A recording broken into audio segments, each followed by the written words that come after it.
Boa tarde, pessoal. Barriguinha cheia e sono para ir embora, né, gente? Eu comi muito bem e estou aqui alerta para o sono não pegar, beleza? Estamos juntos? Joia.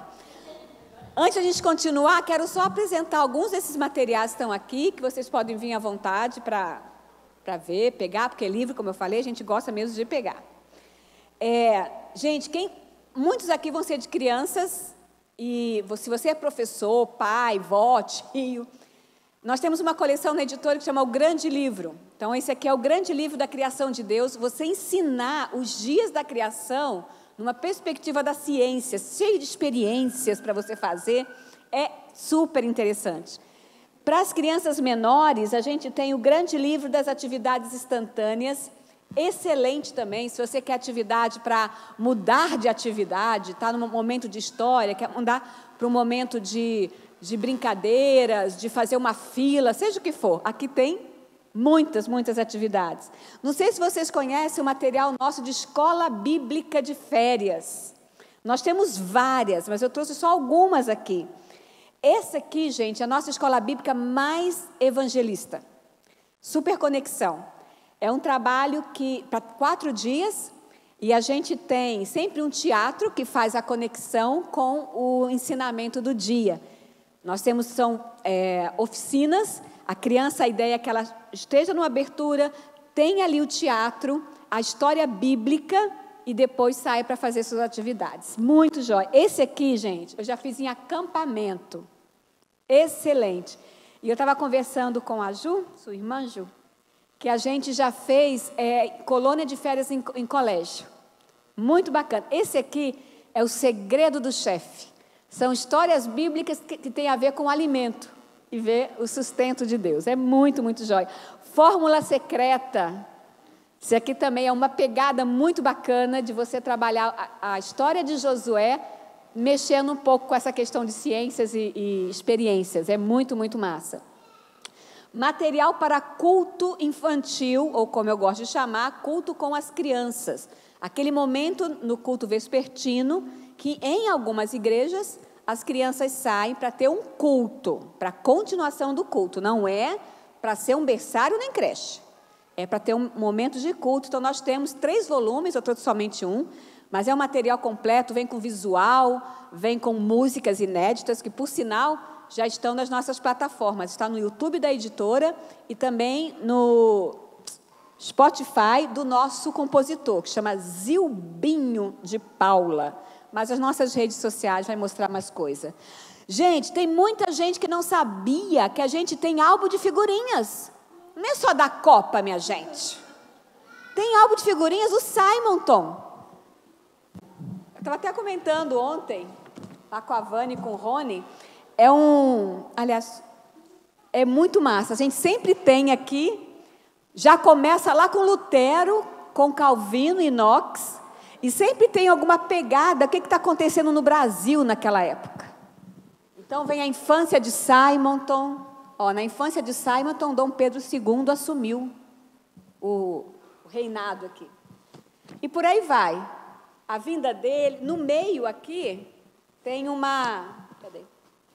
tem aquele joguinho de tabuleiro, sabe? Ai, gente, cadê o meio? Está aqui. Sabe aquele joguinho que joga o dadinho e tem que andar? Aí se você cai numa determinada casinha, você tem que fazer alguma coisa e tal. 55 casinhas, porque foram 55 dias de viagem. É bem interessante. No final, fala a expansão da igreja presbiteriana. Mostra para a criança, por exemplo, como que é formado. Muitas igrejas formam presbitério, que formam sínodo, e vários sínodos formam o Supremo Concílio, né? As nossas sociedades internas. Uma vez no showroom da nossa editora lá em São Paulo, foi um pastor e comprou um tanto de álbuns, e a vendedora brincou com eles: nossa, pastor, tanto de criança, né? Sobrinho, o que é? Ele: não, para os presbíteros, tem muita gente que não sabe. Fica a dica. Gente, essa série, são 3 livros, que é o Templo, o Tabernáculo e um Barco, que é para você montar com a criança. Na verdade, gente, isso aqui serve para muito adulto também. Vem um livro explicativo, muito bem ilustrado, ricamente informado aqui, e no final vem as peças para você montar. O tabernáculo, o templo de Salomão, viu? O presbiteriano também tem templo de Salomão. E um barco da época de Paulo. Gente, esse livro aqui, esses dois aqui, eu vou até falar mais amanhã, que eu vou falar sobre paz, mas já quero dar a dica se você não estiver aqui. Estava até falando com o irmão ali da livraria, para mim hoje um dos melhores livros para falar sobre o princípio do evangelho com os filhos é o Desafio aos Pais. 14 princípios para a criação dos filhos. Excelente, do Paul Tripp. E esse aqui foi um lançamento do final do ano, gente. Hoje de manhã, meu marido falou para um grupo de homens e usou esse livro aqui. Criados para a Alegria, prefaciado pelo John Piper e organizado pelo Parnell e o... não sei, ou em alguma coisa.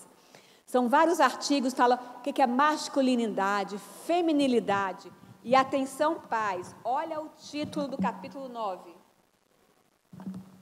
Gente, essa mãozinha aleijada. Aqui, ó. Treinando nossos filhos em um mundo transgênero. Está atual, não está? Está bem atual. Eu não trouxe um outro que eu também gosto muito, Não Podemos Nos Calar. Como você trabalha essa questão da sexualidade. Não para nós como pais, como professores, termos respostas bíblicas e consistentes. Muito interessante. Não Podemos Nos Calar, do Albert Mohler, e esse aqui, Criados para a Alegria, para mim hoje um marco. E eu vou até, no final, eu vou mostrar alguns materiais para você trabalhar a questão cristocêntrica com as crianças, e esse aqui é um deles, gente. A maior de todas as histórias, como o esmagador da serpente nos leva de volta ao jardim. É do Kevin DeYoung, tem até um livro dele ali, né? Não é um autor infantil, mas ele fala assim, gente, que coisa mais linda de você ver Cristo sendo anunciado desde o início. A mesma coisa também, cadê a promessa? De uma forma, aqui, embora seja infantil, eu diria que seria melhor para um pré-adolescente em diante. Excelente também, você vê como que Jesus foi esperado desde o início. Né? Eu vou mostrar até no final ali, né? E só um detalhe também, depois a Joelina pode mandar para vocês, tem um PDF já lá, pode mandar para vocês, tá? Tudo que está sendo falado aqui pode ser mandado, aí vai ter indicação de alguns desses livros, ok? O resto já falei, beleza, ok. E vamos lá. A gente terminou, vamos ver quem lembra alguns pontos. Vamos ver alguns pontos aí. Você tem a sua mãozinha? Você tem alguma coisa que você anotou na sua mãozinha? Encheu a mão? Está de mão cheia. Alguém fala alguma coisa? Detalhe, sem consultar a sua anotação, fale alguma coisa que você anotou. Joia. Outra pessoa. Beleza. Mais um? Ministério. Agora sobre a abordagem cristocêntrica. Alguém anotou alguma coisa? Sem olhar, pode lembrar e falar? Sem olhar. Processo. Ok. Palavra interessante, dá muita margem. Sempre a partir de um todo maior, que é a Bíblia inteira, né? A história inteira, entender não só aquela história dentro daquele contexto menor, mas sim dentro de um conjunto todo que são os 66 livros. Joia! Ainda mais que nós somos professores de Bíblia, temos que entender que existe somente uma narrativa, ok? Pode voltar um slide, por favor, pastor? A gente terminou aqui, né?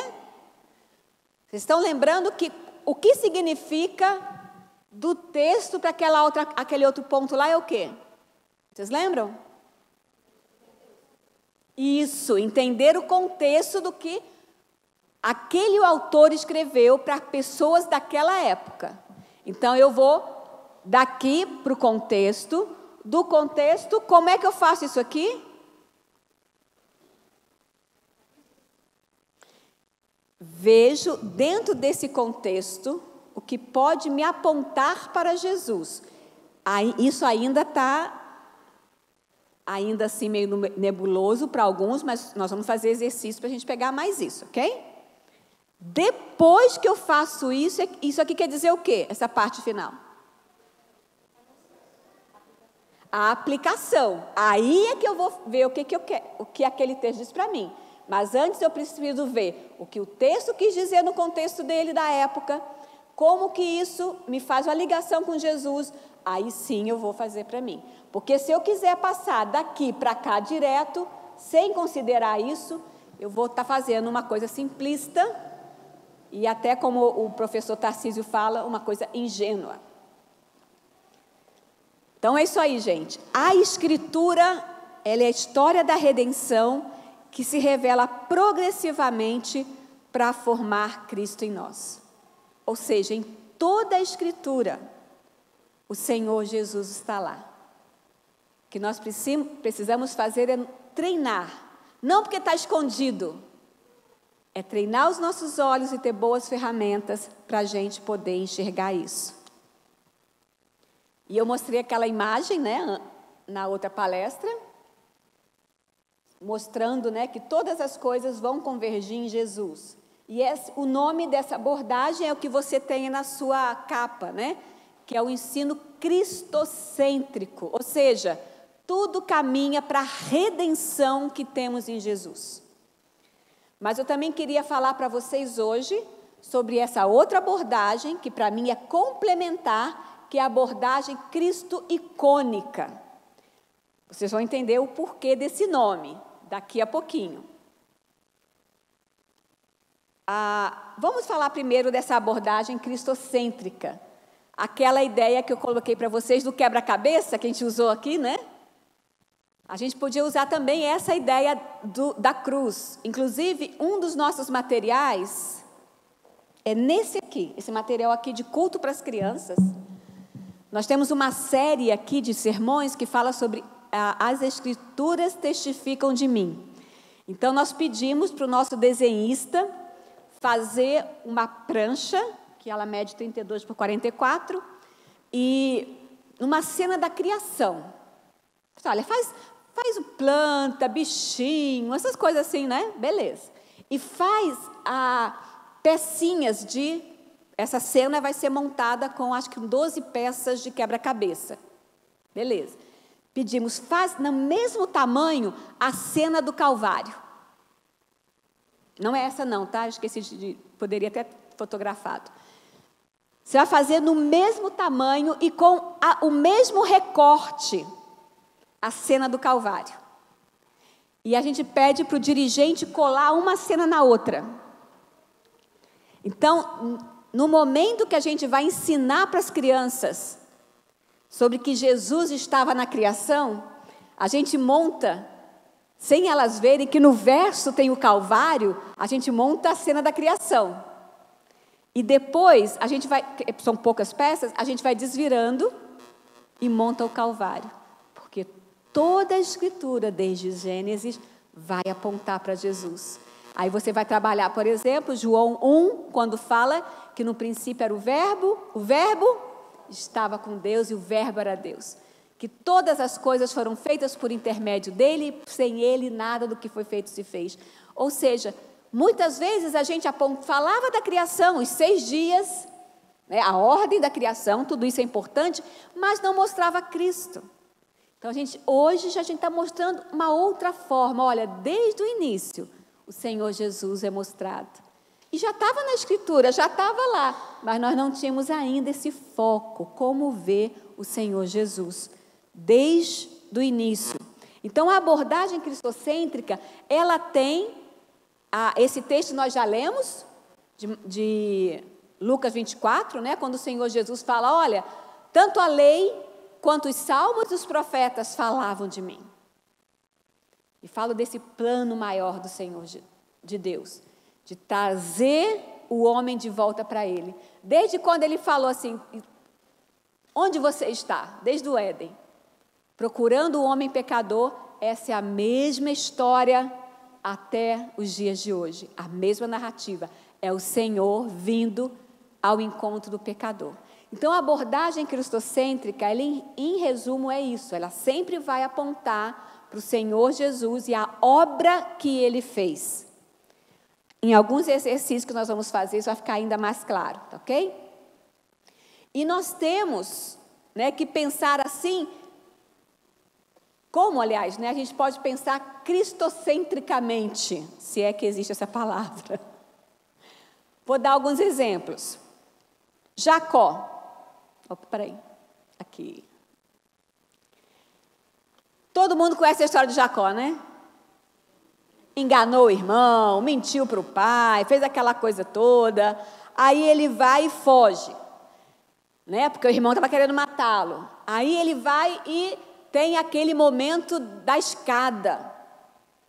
Em geral, a gente ouvia muito essa história falando assim, olha, cumpra o que você prometeu ao Senhor, porque diz a Bíblia que assim que Jacó acordou, ele falou, olha, se o Senhor fizer isso, eu de tudo darei dízimo, eu vou fazer. E tantas vezes essa história era focalizada sobre esse ponto de Jacó, o que ele deveria fazer.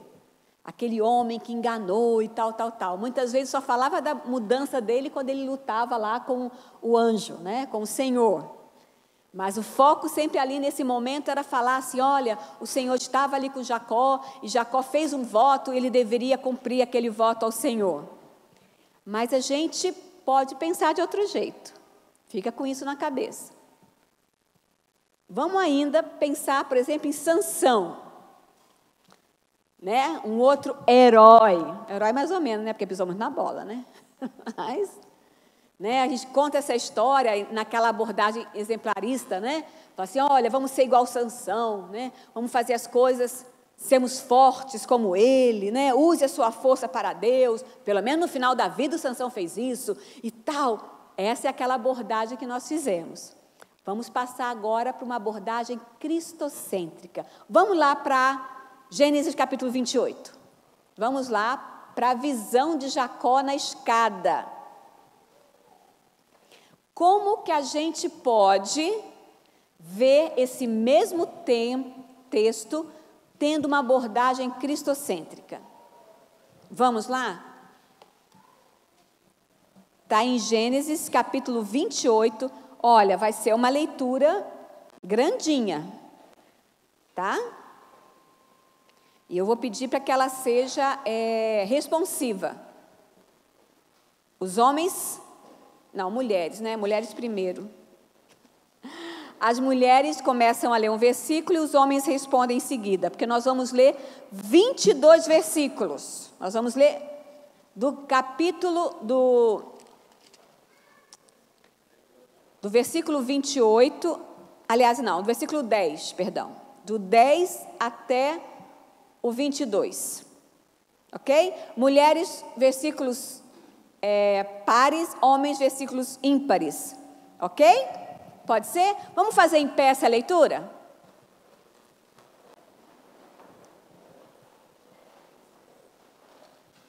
Vamos lá, mulheres. Partiu...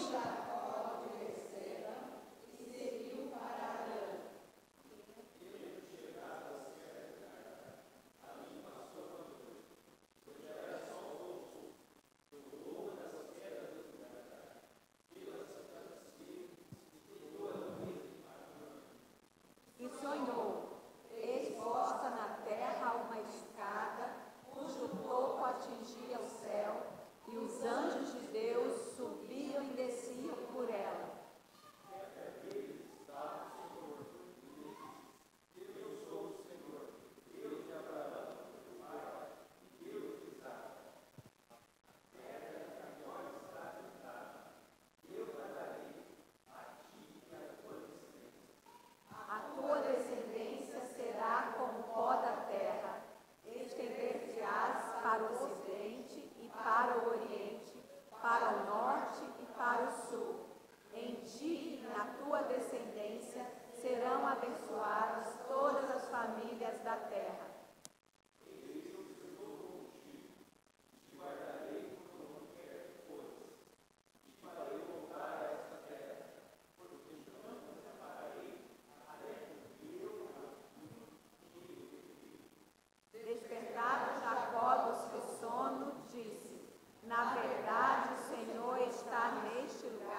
a erigiu em coluna, sobre cujo topo ele tornou azeite.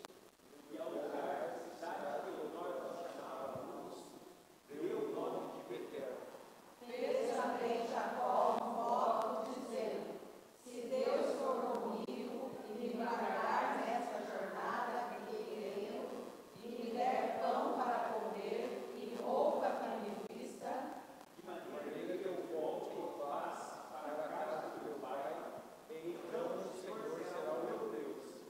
E a pedra que erigiu por coluna será a casa de Deus, e de tudo quanto me concederes, certamente eu te darei o dízimo. Ok, podem sentar. Lembra que a gente tem que ver o contexto, ok? A gente não vai ler aqui, mas vamos lembrar. Eu sei que você lembra, e a gente até já mencionou aqui. Jacó está fugindo por quê?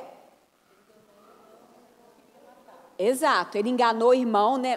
Lembra que ele comprou o direito, passou muito tempo, ele engana o pai, Esaú ficou bravo, jóia.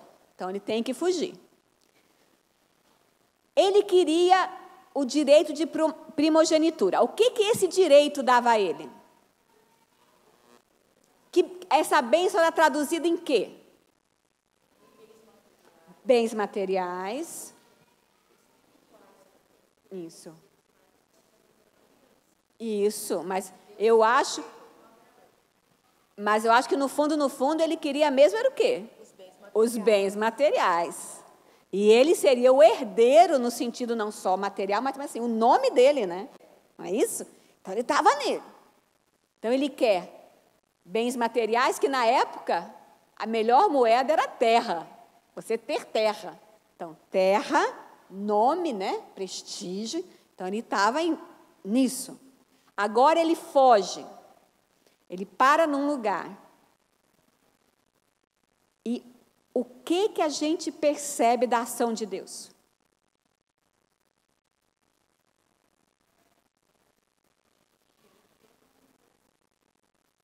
Ele vem ao encontro. Agora, parênteses aqui.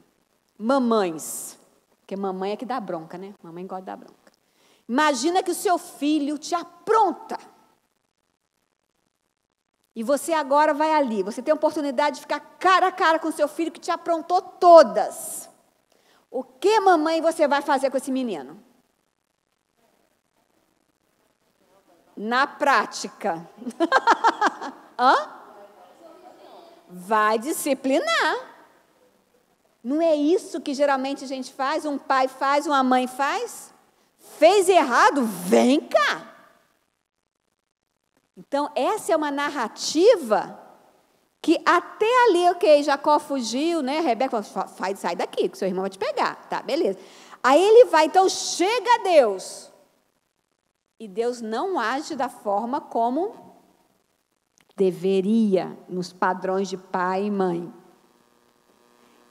Deus usa com Jacó, qual é o nome de um favor que não é merecido? Graça. Você já imaginou o poder desta mensagem? Isso desde as crianças e para o adulto, assim, olha, o que você merecia era uma bronca. E eu gosto de contar história, gente, amo contar história para criança. Ah, mas eu me empolgo. O pessoal que vai fazer a última parte comigo, tem ali umas coisas interessantes para a gente fazer. Ah, eu gosto, assim, então, Deus apareceu. E Deus estava pronto para... Aí a criançada, dá uma bronca, sei o quê. E ele fala, eu vou te abençoar. Perceba que tudo que Jacó queria, nome, riqueza, prestígio. Olha a promessa da aliança. Eu vou te dar essa terra. O que ele prometeu para o avô, o que ele prometeu para o pai, o enganador recebe. Isso é graça. E qual é a maior manifestação de graça? A salvação em Jesus.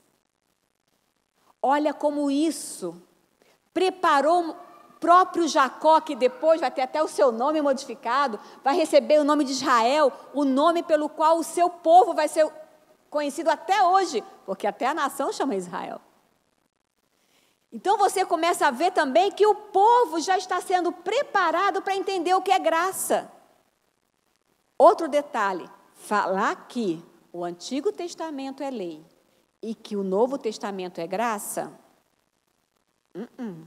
para com esse discurso. Se você já ouviu, ou se você já falou, vamos parar. Tem graça no Novo Testamento, tem graça no Antigo Testamento. Olha o momento de graça, e tem muitos outros. A Arca de Noé é graça. E tantos outros momentos, é graça de Deus. No Novo Testamento tem lei? O próprio Senhor Jesus colocou tantas coisas. Aliás, Jesus até deu um jeitinho de ficar mais difícil. Porque agora, se adultera, até se você pensar na outra pessoa que não é seu marido com intenção impura. Agora você mata só se você virar e brigar com o seu irmão e chamá-lo de tolo.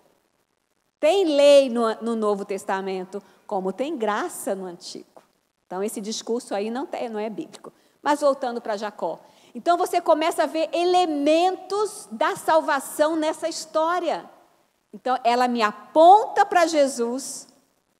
E agora eu me reconheço como essa pecadora, que também fez tantas coisas que merecia a bronca, a própria maldição, mas o Senhor vem ao meu encontro e fala, olha, eu vou cumprir a promessa que fiz lá para o seu avô, para a sua avó, para os seus pais.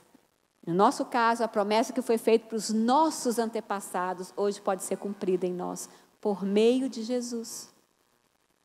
Está vendo como isso me ajuda a pensar cristocentricamente? Eu vejo elementos da salvação naquela narrativa, aponto para Jesus e aplico a minha vida. Como aquela que recebeu a graça, como aquela que deve anunciar a graça. Vamos ver agora o Sansão. Ficou claro sobre Jacó? Um exemplo, né? Claro, a gente começa com exemplos mais fáceis. Sansão.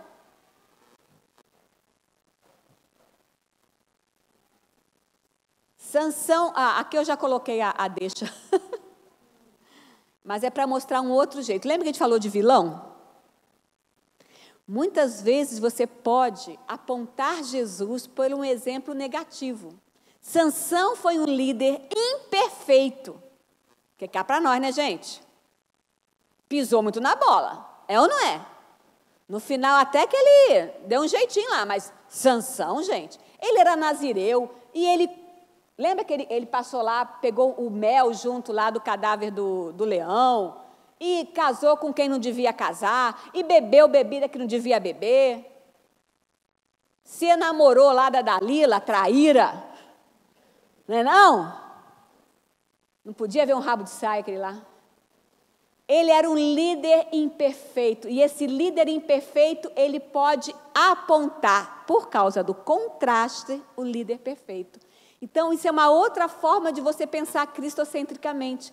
Quando você vê um exemplo negativo e mostra em contraste com o próprio Jesus. Assim, olha, aqui está um líder imperfeito que necessitou de um líder perfeito para redimi-lo. Assim somos nós. Lembra aqueles vilões que a gente falou? Lembra dos vilões que você anotou? Teve o Judas, né? Aqui foi Judas. Aqui... Teve gente que pegou Acabe. Acabe é dose, gente. Acabe, Jezabel são os vilões dos vilões. Você pode pregar e dar aula sobre esses personagens e fazer um contraste com Jesus. Jonas também.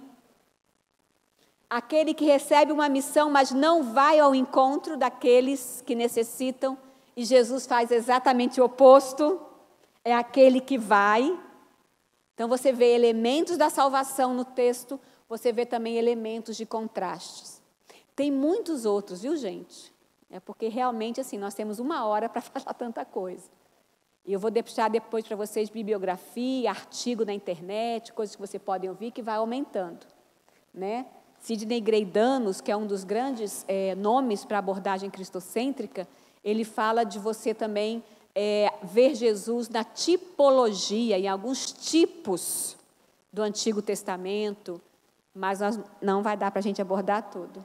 Sidney Gray Danos. Mas ele vai ter eu vou mostrar depois os livros dele, e, claro, você pode fotografar, mas lembra que depois a Ju pode mandar para vocês o PDF desse material, ok? Já está até aí, né, pastor? Que eu acho que foi... Rony, você quando copiou a pasta, foi tudo, inclusive, foi os PowerPoints e os PDFs?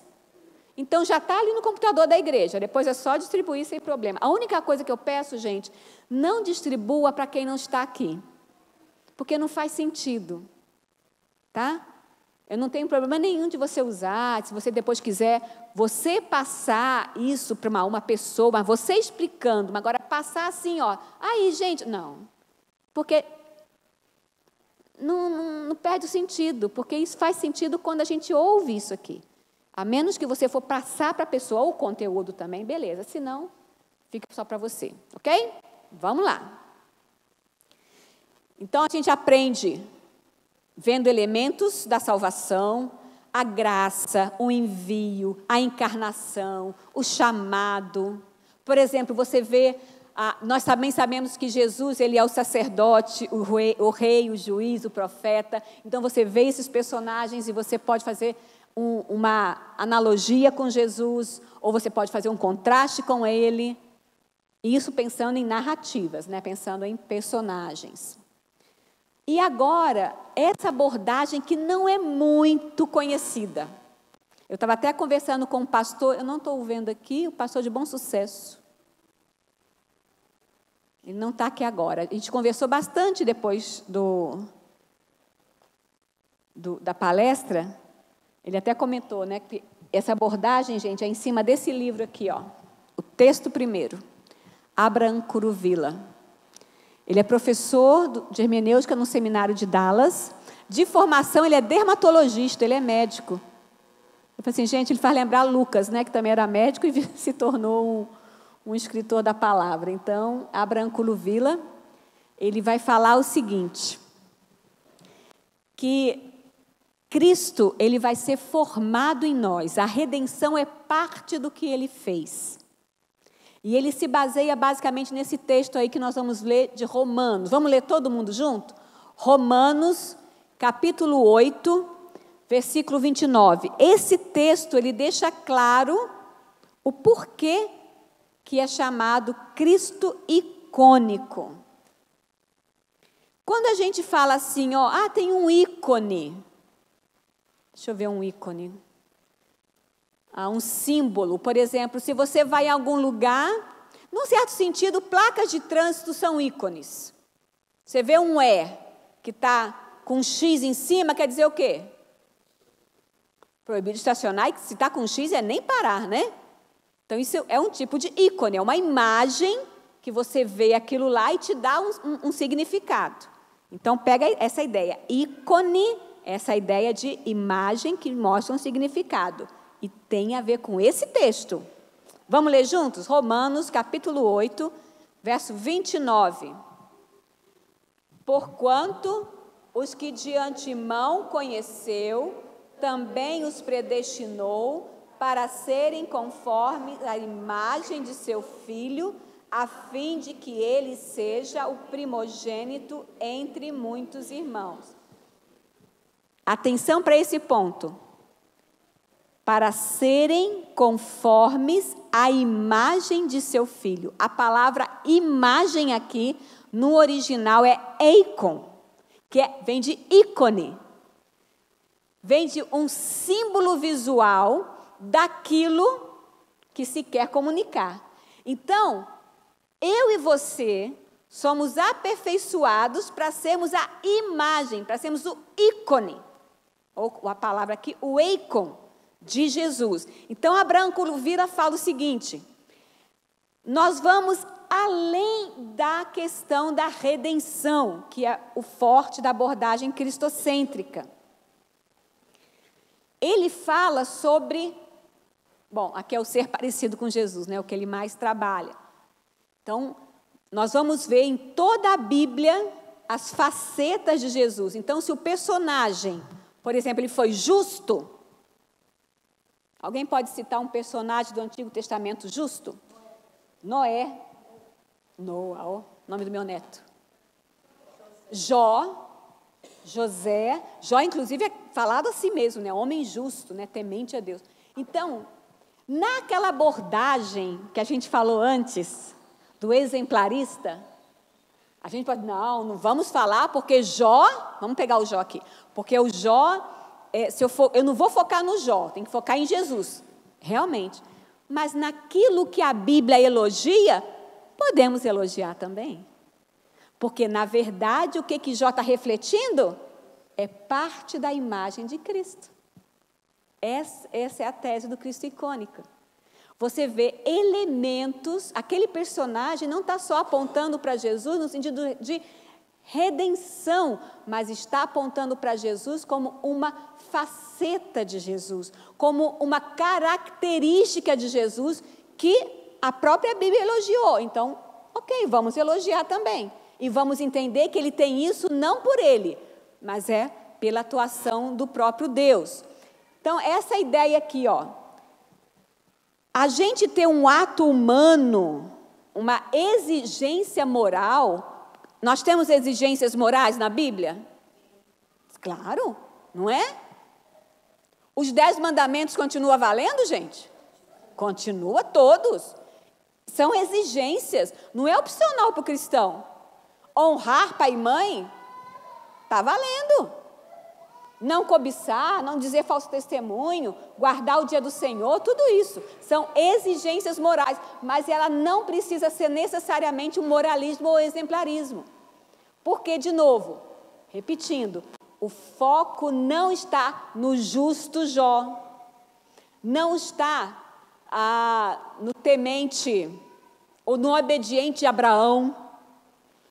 Todos eles estão mostrando uma faceta de Jesus. O foco não está nele. Podemos elogiá-lo, podemos até imitá-lo, mas entendendo que eu vou fazer isso, vamos voltar lá que a gente falou no início, não para receber a aprovação de Deus, mas porque eu já tenho e o Espírito Santo age em mim. Então não é na minha força, por isso não é moralismo e nem exemplarismo, porque eu reconheço que o que eu faço vem de Deus. Essa é a virada da chave, que particularmente, para mim, foi muito bom. E eu estava até conversando com um pastor lá de Bom Sucesso, que em 2019 nós tivemos um grupo que o ano inteiro, na verdade começou no finalzinho de 2018, a gente se reunia todo mês no Andrew Jumper, que é a escola de pós-graduação presbiteriana lá em São Paulo, com 2 professores, que era o Felipe Fontes e o professor Dario, e mais 2 professoras da igreja de Pinheiros, a igreja do reverendo Arival. Eles lideravam, e a gente estava estudando sobre currículo, estudando o que é a abordagem cristocêntrica e tal, não tinha Cristo icônica ainda. E a gente reparou que sempre quando ia fazer a aplicação da lição, sempre era, então Jesus morreu por você. Então nós conseguimos, porque Jesus... E eu confesso a vocês que aquilo, assim, claro que essa é a mensagem maior, mas onde é que está o meu compromisso com um comportamento adequado e moral como resposta? Tá? Não como exigência. Exigência para aprovação de Deus.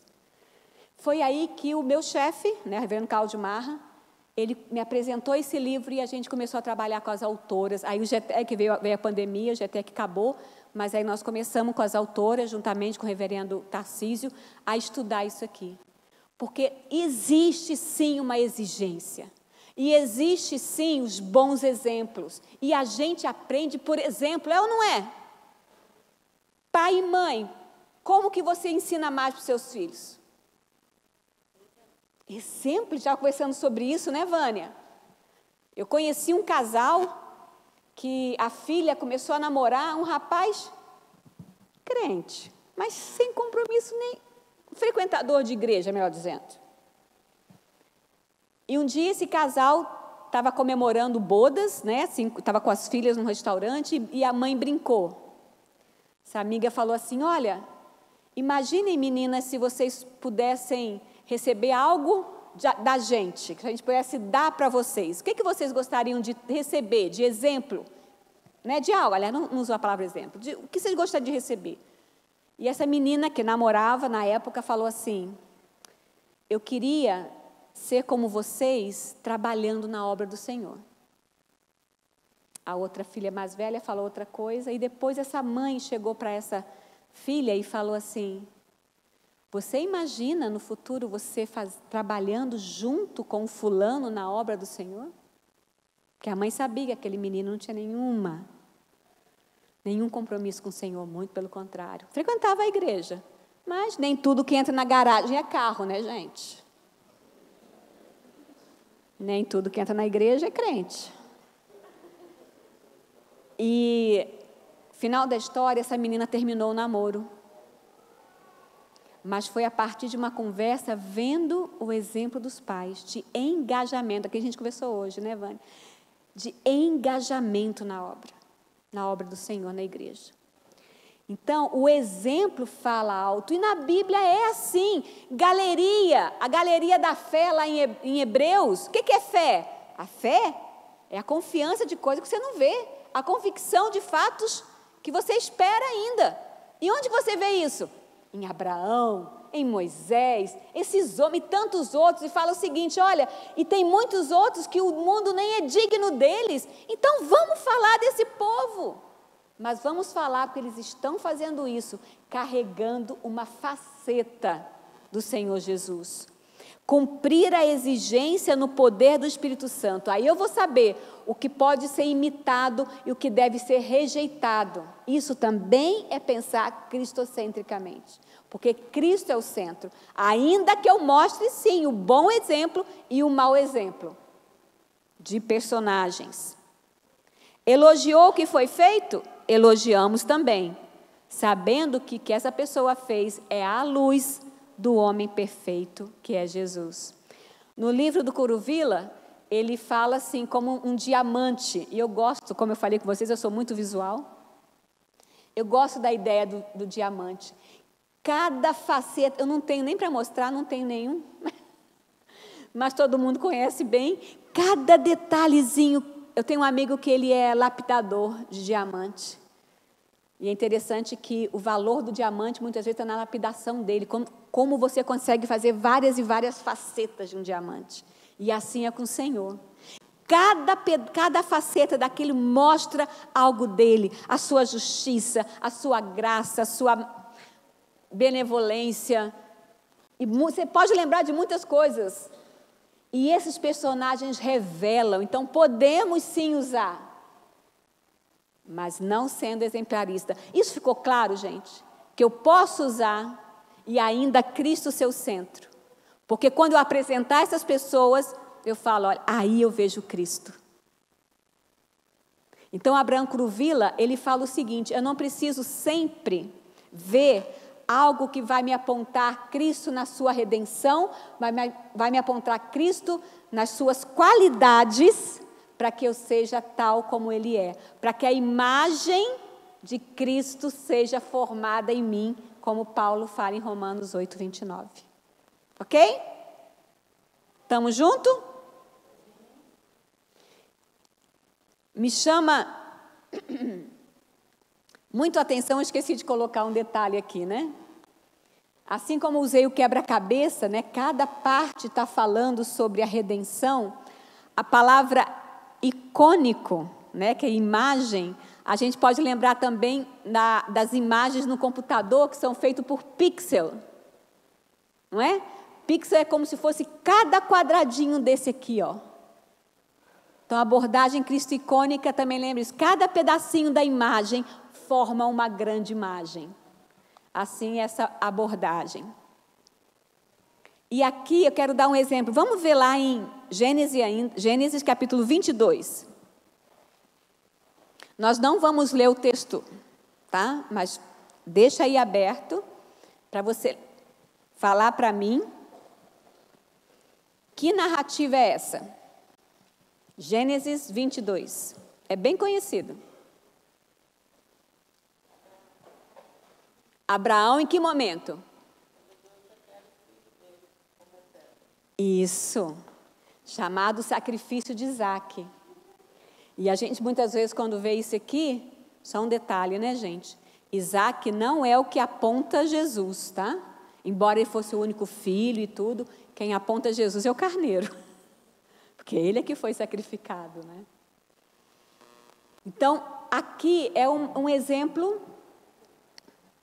clássico de quando você quer mostrar a abordagem cristocêntrica, onde um dos maiores autores chama Sidney Greidanos, eu vou mostrar alguns livros dele. Um outro também é esse aqui, é o Bryan Chapell, o Sermão Cristocêntrico, e tem outros ainda. E quando você entra no Cristo icônico, que é do Abraão Curuvilla, a mesma passagem. No Cristo cêntrico, a abordagem vai trabalhar mais no ato de Deus, porque Abraão, ele creu, né? Isso lá no capítulo 15 fala que Abraão creu e isso lhe foi imputado para a justiça. Nesse momento, agora no capítulo 22, quando ele está disposto a sacrificar o próprio filho, Deus vai e intervém, a gente sabe essa parte. Agora é interessante que muitas vezes a gente para aí, né? O que aconteceu depois, gente? Depois que o anjo falou para ele, para. Já reparou que muitas vezes a gente para aí? E o texto continua, na verdade, o maior texto da conversa de Deus com Abraão está nessa parte. E é a última vez que Deus fala com Abraão. A gente devia dar mais atenção para o que Deus fala depois. Deus relembra toda a sua aliança com ele. É o maior trecho registrado da conversa. Então, ali vê o que Deus fez na vida daquele homem.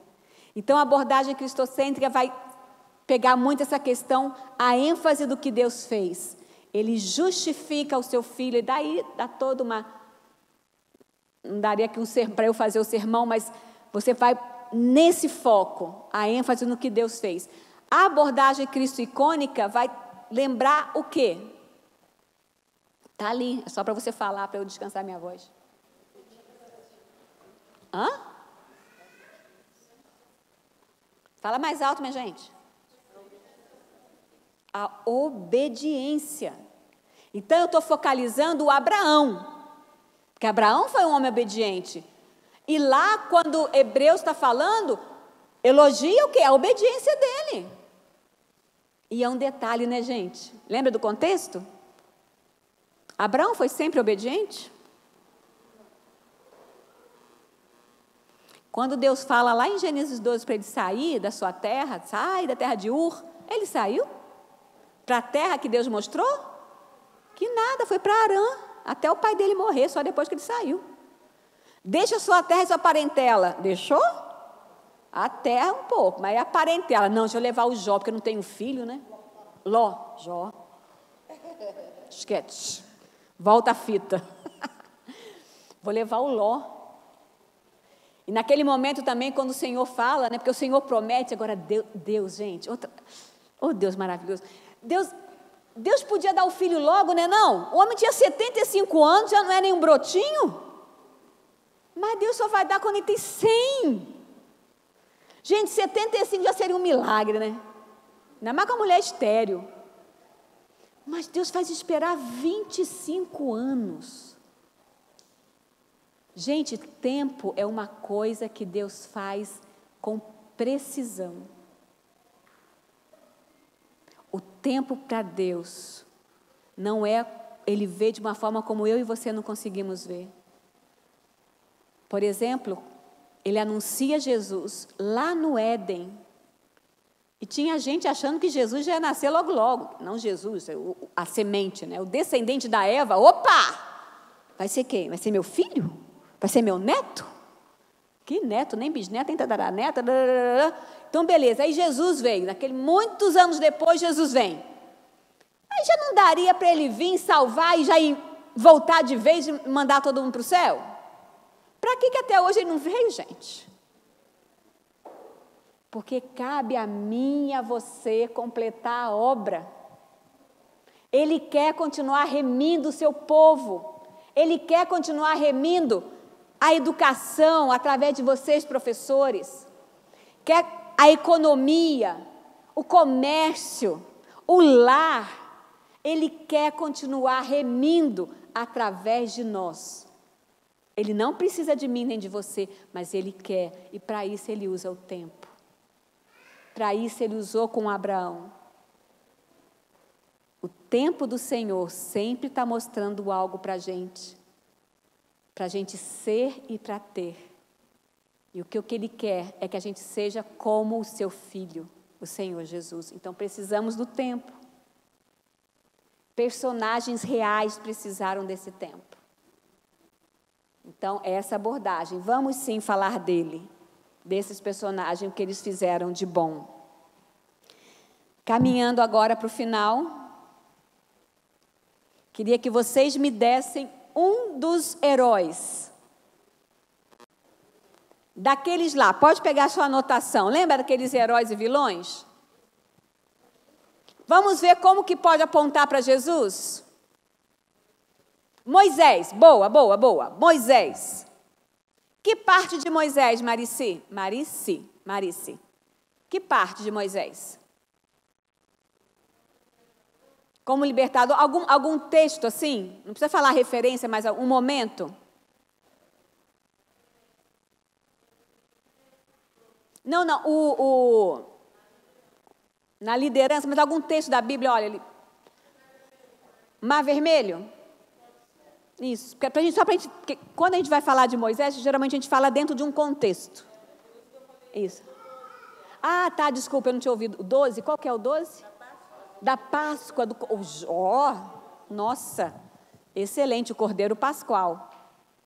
Então, a gente tem ali um herói, detalhe, né, um herói que não queria, né? Lembra aquele tanto de desculpa que ele dá? Ô, gente, ainda bem que a gente não é Deus, né? Que eu ia falar assim, ô Moisés, vai te catar, não quero você mais não. Dá vontade, não. Não sei o quê, eu não sei falar, não sei o quê, Senhor, tudo menos eu. Eu falei, tá bom, casca fora, se fosse eu. Ainda bem que Deus, né? Ainda bem que Deus é Deus mesmo. Quer dizer, um homem que não queria, está lá, se torna um libertador, e ele é um tipo de Jesus. Isso é uma outra forma de ver também Cristo, né? Ver os tipos, porque ele também é, assim como Moisés foi o libertador, o Senhor também. Na Páscoa, essa referência, pegou a referência bem facinho, beleza, então vamos pegar um vilão depois. Como que a gente pode pensar cristocentricamente no Cordeiro Pascual? Essa tá mole.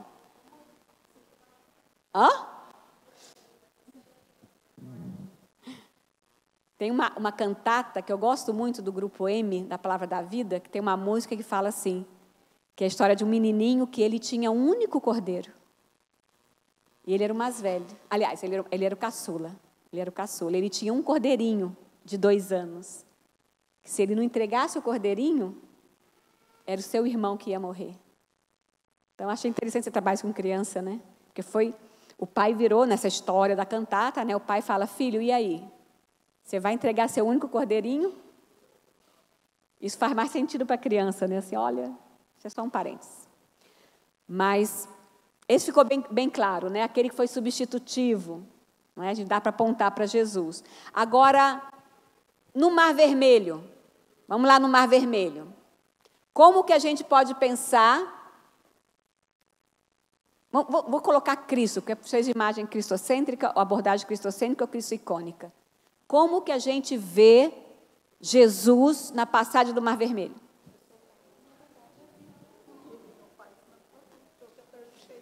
É o caminho, andai nele. Pelo que eu vejo, então eu ando e eu reconheço Jesus não pelo que eu vejo. Primeiro eu vejo a questão do contexto do pessoal, olha, eles precisavam marchar, eles precisavam obedecer uma ordem que não parecia nada lógica. Assim também como não era nada lógico o próprio Senhor Jesus vir, deixar a sua glória. Você pode fazer vários paralelos. E pode colocar também o próprio Moisés. Olha, ele não entendeu, mas ele foi. E isso é uma coisa bem-vinda, porque vai ter momentos da vida que a gente vai fazer isso. Mas não vai ser na minha força, nem na sua. Vai ser na força daquele que dá a ordem. E eu só consigo receber essa força pelo que Cristo fez por mim. Então, você apresenta a redenção e você apresenta o exemplo. Para você não ter essa abordagem de que é na sua própria força. O foco não está ali, o foco está no Senhor. Repetir várias vezes, porque a gente aprende na repetição, tá? Várias e várias vezes. E claro que a gente poderia fazer muitos outros aqui, muitas outros exercícios, mas não se engane, a gente poderia terminar a noite aqui fazendo, mas isso é um processo. Quem falou a primeira palavra aí é a minha palavra das preferidas para a gente entender isso. Isso é um processo, que a gente vai precisar de muito estudo. Essa é uma frase que eu usei mais no início, eu vou praticamente terminar com ela, porque agora eu vou mostrar só alguns exemplos. A Escritura é a história da redenção, que se revela progressivamente para formar Cristo em nós.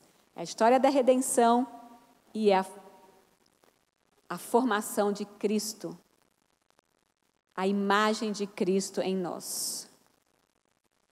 Tem algumas câmeras apontadas. Foi? E aqui, para você ter esse pensamento, entendendo que não é onde está o Wally, não está escondido, está claro, precisamos só trocar o óculos para a gente entender isso aqui. Então, para você trocar o óculos, vai aí algumas dicas da oculista, da oftalmo aqui. Literatura. Uma vez eu fui num congresso que o Ricardo Agreste, não, gente, nenhum nem outro, gente, é Ronaldo Lidório, não direi Ricardo, Ronaldo Lidório, nenhum deles aqui. Eu lembro do Ronaldo Lidório falar assim, crente que não gosta de ler tem que mudar de religião. Meu irmão, não, eu não gosto de ler. Eu tenho uma notícia para você. Tem que ler. Deus, ele podia inventar outro jeito, ele podia inventar um cabo, uma fibra ótica, para você fazer assim, fazer um download. Mas não é, colega, tem que ler, tem que se debruçar. Então, vai nessa. Então, se debruce. Se você, olha, aqui o que eu falei lá no início, se você não tem uma Bíblia de estudo, troque seu tênis novo por uma Bíblia de Genebra, lembra da campanha? Então, olha, Bíblia de Genebra, Bíblia de Estudo, Herança Reformada, eu vi que o irmão ali tem a Bíblia do MacArthur. Permita-me falar que essas duas são as minhas preferidas, tá? E se você trabalha com crianças, eu sei que tem a Bíblia de Estudo da PEC, que realmente é muito boa, mas para nós reformados, nós temos algumas questões teológicas com a abordagem da PEC, então fica aí a dica dessas duas. Literatura para as crianças. Gente, tem que pensar cristocentricamente desde pititiquinho. Essa aqui é da CPAD, estava em falta, mas eles começaram voltou essa semana, minha filha já me avisou dela. História, né, livro das histórias bíblicas de Jesus. Aí tem essa ondinha aqui, fala assim, todas as histórias sussurram o seu nome. É lindo, gente. Essa é muito, muito, muito bom. Esse é o que está aqui, depois vocês podem ver, do Kevin DeYoung. A promessa também eu mostrei para vocês. Essa aqui é muito massa. Apesar de falar os heróis, eu não gosto muito do título, mas beleza. E tem um detalhe. Sempre vai ser uma página de narrativa, no final fala conexão com Cristo. Como que aquela história tem uma conexão com Cristo, e sempre tem a grande pergunta e a grande resposta, e a figura daquela lição, você baixa um aplicativo, aponta o celular para aquela figura, ela vira realidade aumentada. Você pode ficar girando assim. Criançada se amarra. Essa aqui, ó, os grandes heróis, a Bíblia interativa, tá? Esses 4 aqui, gente, já vai ajudar muito as crianças. Mas assim, Márcia, mas eu quero comprar Depende, se a criança for menorzinha, esse aqui. Porque esse aqui é bem mais completo, tá? A primeira. Aliás, aqui está quase na ordem. Talvez eu colocaria esse aqui em terceiro lugar. Esse é muito bom, mas ele é bem curtinho. Então, se eu quero gastar dinheiro, eu quero quero ter mais coisa, né? E depois vocês vão ver. Esse da promessa, gente. Ele vai falando, né? Que quem sabe a redenção está nos juízes, quem sabe está no guerreiro, e vai mostrando. Fora que a ilustração é maravilhosa. Então, fica aí para você já ajudar as suas crianças. O livro para você entender melhor a abordagem cristo-icônica. É o que eu mostrei aqui do Abraham Kuruvilla. Como eu falei, ele é um médico indiano-americano, né? Fala com sotaque bravo. E tem, se você entende inglês, tem alguns sermões dele também. É muito interessante para você ouvi-lo falar. É bem joia. E aqui é o Greidanos, que eu falei com vocês. Da nossa editora tem esses 4 livros, que é como você pregar Cristo, né? É o Pregando Cristo, essa série. Né? Com o Antigo Testamento, com Gênesis, com Eclesiastes e Daniel. Gente, e ele vai mostrando como você vê Cristo nos contrastes, como é que você vê Cristo na tipologia e outros lá que agora está me fugindo a memória. Excelente. Márcia, mas eu queria só um. Se é um, pega esse aqui, ó. Apesar que eu confesso, o meu preferido é o Gênesis. Gente, eu sou apaixonada com Gênesis. Demais, demais, demais. Então, outro livro também. Esse aqui é lançamento da editora. Gente, ele é bom demais. Deus nas histórias da Bíblia. E esse aqui é bom porque ele é facinho. O Greidanos e o Kuruvilla, assim, você tem que fazer aqui um esforço maior, entendeu? Mas esse aqui, inclusive o Raiken, ele estaria no nosso congresso, mas ele ficou doente na semana de viajar para o Brasil. Queria tanto conhecê-lo. Mas excelente, tem guia de estudo, muito bom se você quiser fazer um grupo de estudo sobre isso. Excelente. E pregação cristocêntrica e o sermão cristocêntrico do Chapel. Também muito, muito bom. Márcia, mas eu já queria ver alguma coisa assim agora. Seus problemas acabaram. Você pode apontar para o QR Code que está na sua tela e baixar esse artigo do professor Dario, que é pastor da igreja de Vila Maria, em São Paulo, professor do Andrew Jumper. Ele tem esse artigo, uma abordagem cristocêntrica para os sermões biográficos. Excelente. Então, você já pode terminar aí, já lê esse artigo dele. Não é um artigo longo, deve ter, não sei, 10, 12 páginas. Facinho, muito gostoso de ler. Então, você já pode depois encomendar para o irmão lá da livraria alguns desses livros, mas já pode também ler isso aqui. Deu para pegar?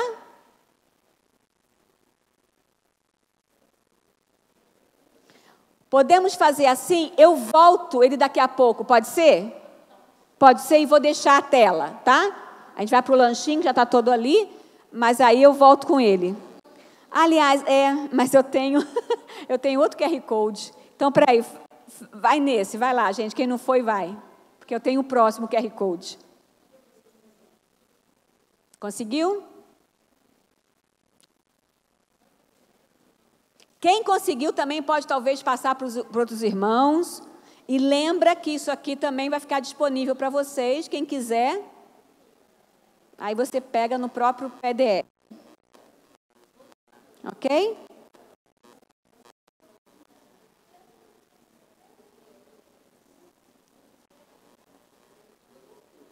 Ok? Não foi? Gente, quem conseguiu pode passar para os outros? Pode ser assim? E aqui eu quero deixar com vocês uma palestra do professor Tarcísio, que eu falei tanto para vocês, do nosso Congresso Cultura Cristã Online. Ele falou sobre o uso bíblico das histórias da Bíblia. E também quero incentivar vocês a ouvirem sermões cristocêntricos. E aqui alguns pastores, alguns já conhecidos, Augusto Nicodemos, creio conhecidos de todos, mas também o reverendo Emílio Garófalo, pastor da igreja presbiteriana Semear, em Brasília, Pedro Dulce. Aliás, jovens, atenção galera jovem, precisa seguir esse cara. Ele é muito massa. Inclusive, ele tem um curso de teologia para nativos digitais, é o Invisible College. Maravilhoso. Pedro Dutti, pastor da Igreja Presbiteriana Bereia, em Goiânia. E o pastor Heber Campos Júnior, pastor da Igreja Presbiteriana Parque das Nações de Santo André, São Paulo. Então, olha, busca no Spotify, qualquer um desses nomes, coloca o nome dessa galera e você vai ouvindo. Né? Que você com a Vânia aqui no voo de Viracopos aqui para Guarapuava, eu vim ouvindo um dos sermões do Garófalo, que eu não sei quantas vezes já ouvi o mesmo sermão.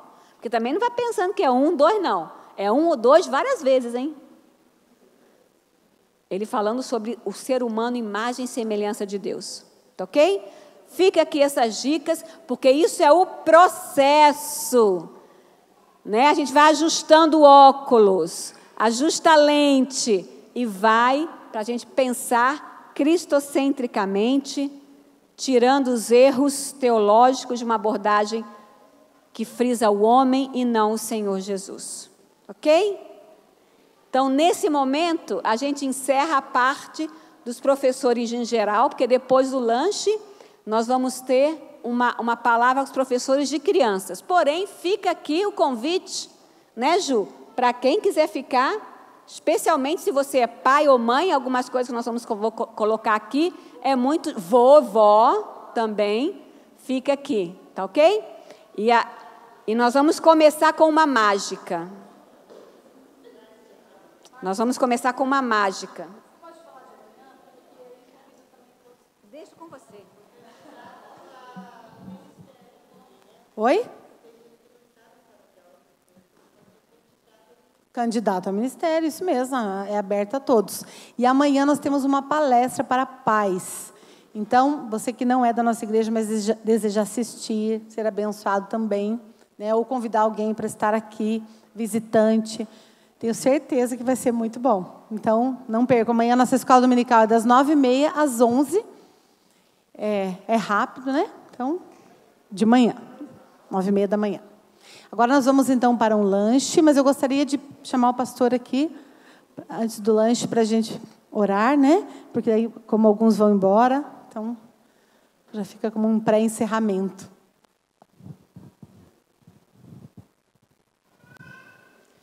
Vamos colocar em pé para a gente orar.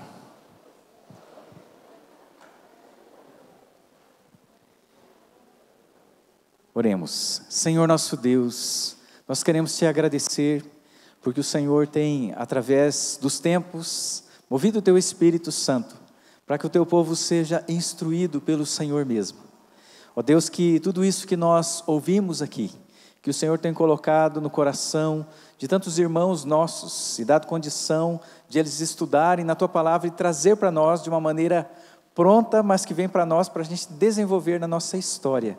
Que nós possamos tratar isso como um tesouro precioso, dado pelo Senhor, para a honra e glória Sua, e para o bem, ó Deus, dos nossos filhos, das nossas igrejas.